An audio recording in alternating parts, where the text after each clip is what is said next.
Hey everyone, this is David Pike, the Motorcity Mechanic. Now in today's video, we're going to be talking about Recall T51. Now it's been out there in the news for quite a few months now, and the main thing is people are trying to wondering what's happening with the recall.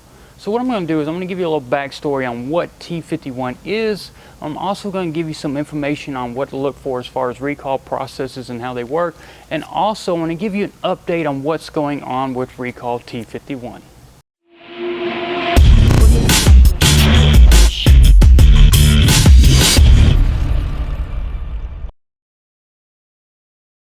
So what we're going to do is we're going to go back a little bit to the beginning of when all this began. And it's what I like to call the story of two companies. So Cummins decided to contract out the manufacturing of the water pumps on the 6.7 liter Ram trucks to two different manufacturers. For the sake of argument, we're going to call them Company A and Company B throughout this video. Now, both of their pumps were interchangeable, so they would work no matter which one you were using.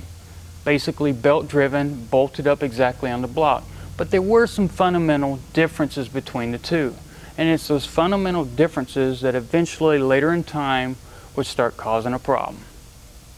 Now Recall T51 came about because there was a significant increase in the failure rates on the 6.7 liter water pumps. Now once they did their investigation, they were able to determine that the water pumps from Company A were not failing at the same rate as those from Company B. So there had to either be a material difference or design difference between them. Now Company A's water pumps have a hole drilled into the casing or the housing that actually vent out any heat that's generated from the bearings, while Company B does not have that vent hole. Now I'm not going to sit here and say that the lack of a vent hole is the actual reason for the water pumps failing. More than likely, it's a quick way that we can visually look at the water pumps and tell that they're from Company A or from Company B. But obviously, there's some kind of heat being generated. And the only thing that could really cause that would be either a bearing or race failure. So for all we know, Company B may have been buying water pump bearings and races from two different companies, and they may have been using cheaper material. So that could be the reason that we have bearing failures, the heat being generated, pulleys coming off, wiring harnesses melting.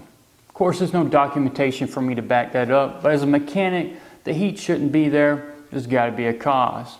But nonetheless, they did their investigations. They determined that it was those water pumps from Company B, and that's the whole premise behind this recall and why we're replacing those.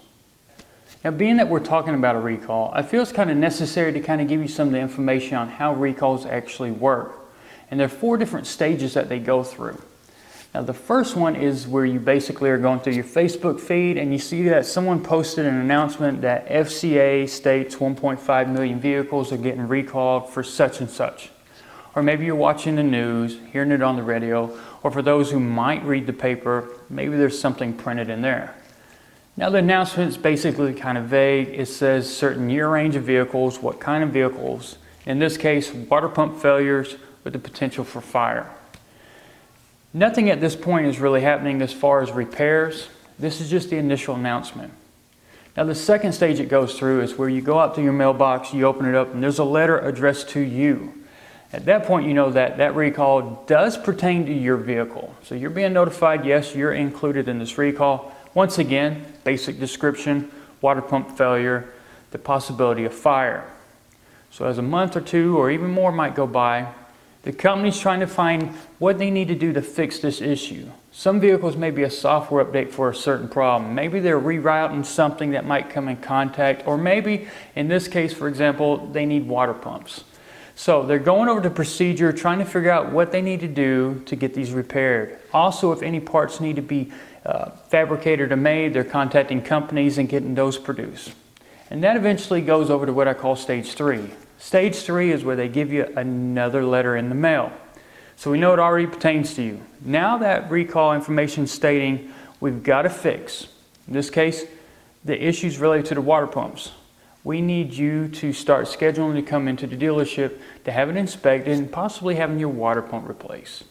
Now what I like to consider stage 4 is you actually showing up to the dealership. You've had your scheduled appointment, you're showing up, they're inspecting, and they're replacing and fixing the vehicle. So those are the 4 basic steps that a recall goes through. So now that we've gone over how recalls actually work, I want to give you a status update on what's going on with Recall T51. Now today's date is February 24th, 2018.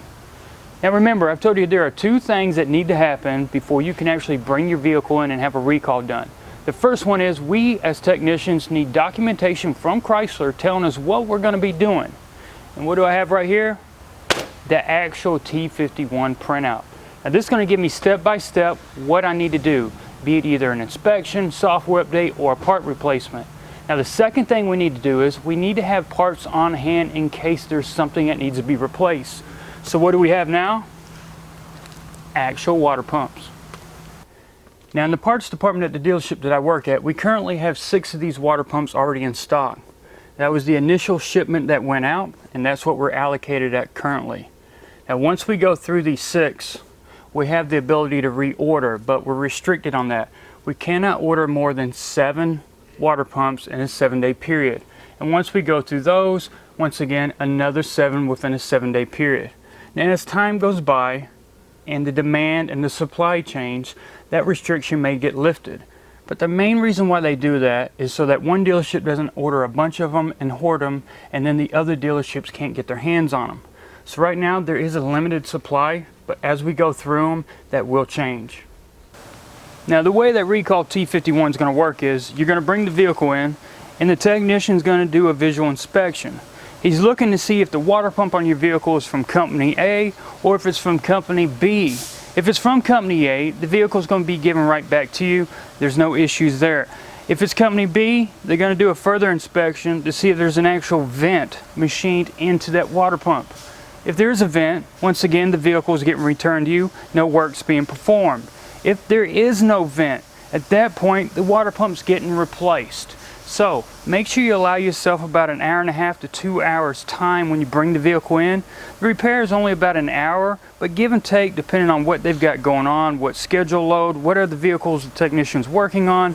It'll give you a good window as far as what to expect as far as time.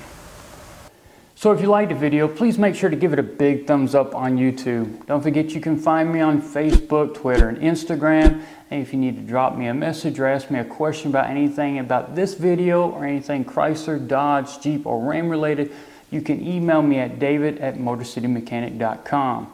If you feel the need to mail me something, I've now got a P.O. Box. And that address is Motorcity Mechanic, P.O. Box 240, Grovetown, Georgia, 30813. Also, if you'd like to make any purchases online at Amazon, please feel free to use the link that's in the description below this video, and any purchases that you make will help support this channel. Once again, everybody, thanks for watching. Rick, you just dropped a piece of paper on the ground. Can you pick it up, please? Rick, you just dropped a piece of paper on the ground and you didn't pick it up. Rick? That's why I don't film at work. That right there.